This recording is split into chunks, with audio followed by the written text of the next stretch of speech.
Assalamualaikum warahmatullahi wabarakatuh. Perkenalkan, nama saya Indri Ardianti dari kelas 1B Prodi Manajemen Fakultas Ekonomi Universitas Asahan. Di sini saya akan membahas materi tentang ragam bahasa Indonesia. Ragam bahasa Indonesia adalah variasi kata-kata berdasarkan pemakaian, topik yang dibicarakan, hubungan pembicara, lawan bicara, orang yang dibicarakan, serta medium pembicara. Kedudukan dan fungsi bahasa Indonesia. Pertama, kedudukan bahasa Indonesia. Bahasa Indonesia mempunyai dua kedudukan yang sangat penting, yaitu sebagai bahasa nasional dan bahasa negara. Sebagai bahasa nasional, bahasa Indonesia diantaranya berfungsi mempererat hubungan antar suku di Indonesia. Fungsi ini sebelumnya sudah ditegaskan di dalam butir ketiga Ikrar Sumpah Pemuda 1928 yang berbunyi, "Kami putra dan putri Indonesia menjunjung bahasa persatuan bahasa Indonesia." Yang kedua, fungsi bahasa Indonesia.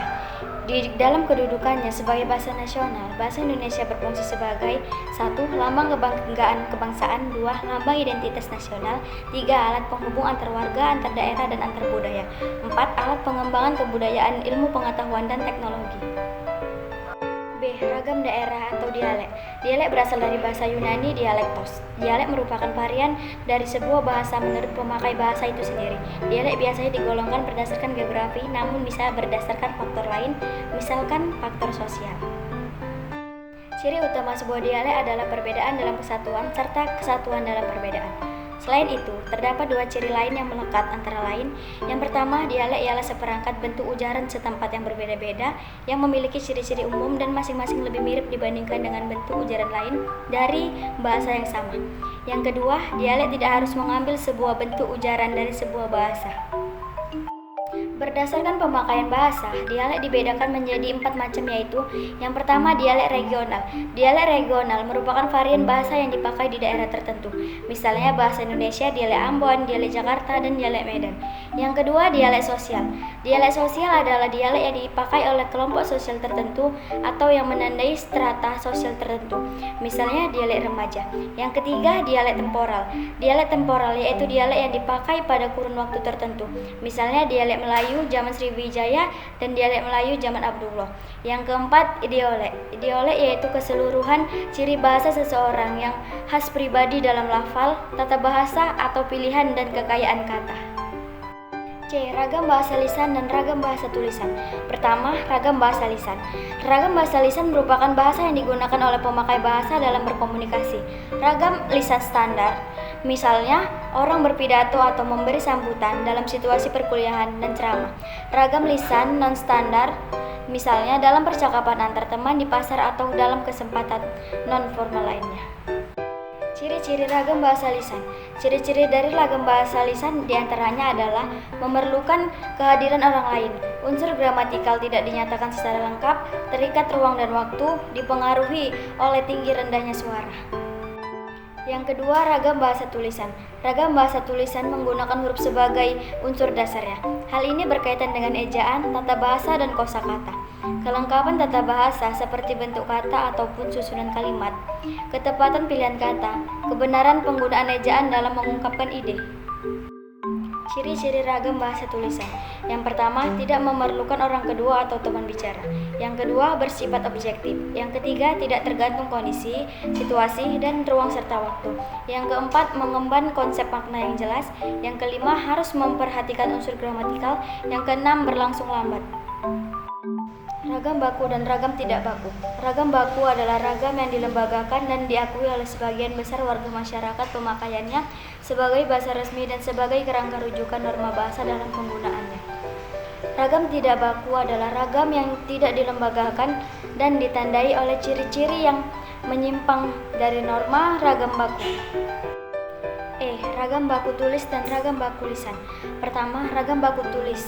Ragam baku tulis adalah ragam yang dipakai dengan resmi dalam buku-buku pelajaran atau buku-buku ilmiah lainnya. Adapun ragam bahasa tulis adalah makna kalimat yang diungkapkan tidak ditunjang oleh situasi pemakai yang didasari dengan unsur-unsur. Yang pertama, tidak memerlukan orang kedua ataupun teman bicara. Yang kedua, tidak tergantung kondisi, situasi, ruang, serta waktu. Yang ketiga, harus dilengkapi unsur-unsur gramatikal. Yang keempat, dilengkapi dengan tanda-tanda baca, huruf besar, dan huruf miring. Yang kedua, ragam baku lisan. Ragam baku lisan adalah jika seseorang dalam pembicaraannya tidak terlalu menonjol pengaruh logat atau dialek daerahnya.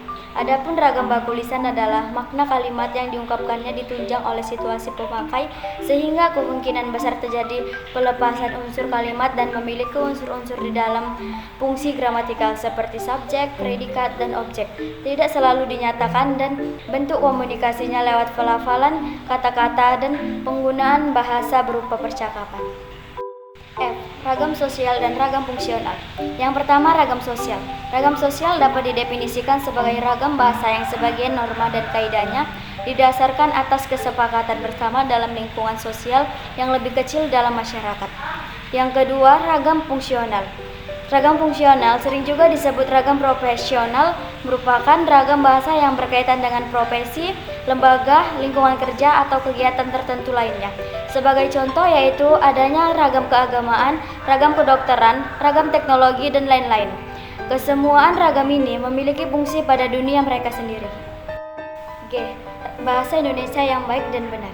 Berbahasa Indonesia dengan baik dan benar dapat diartikan pemakaian ragam bahasa yang serasi dengan sasarannya dan di samping itu mengikuti kaidah bahasa yang betul. Ungkapan bahasa Indonesia yang baik dan benar mengacu ke ragam bahasa yang sekaligus memenuhi persyaratan kebaikan dan kebenaran. Bahasa yang diucapkan, bahasa yang baku. Kesimpulan dari penjelasan materi saya adalah ragam bahasa adalah variasi bahasa menurut pemakai yang berbeda-beda menurut topik yang dibicarakan, menurut hubungan pembicara, kawan bicara, orang yang dibicarakan, serta menurut medium pembicara. Dalam konteks ini, ragam bahasa meliputi bahasa lisan dan ragam bahasa baku tulis. Ragam bahasa terjadi karena beberapa faktor diantaranya budaya, pendidikan, dan sejarah. Pada ragam bahasa baku tulis diharapkan para penulis mampu menggunakan bahasa Indonesia yang baik dan benar sesuai dengan Pedoman Umum Ejaan Bahasa Indonesia atau PUEBI. Sementara itu, untuk ragam bahasa lisan diharapkan para warga negara Indonesia mampu mengucapkan dan memakai bahasa Indonesia dengan baik secara bertutur sopan sebagaimana pedoman yang ada. Baiklah, saya di sini ada 5 pertanyaan untuk teman-teman saya. Silakan dijawab ya teman-teman.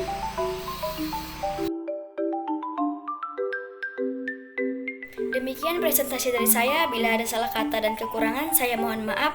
Wassalamualaikum warahmatullahi wabarakatuh.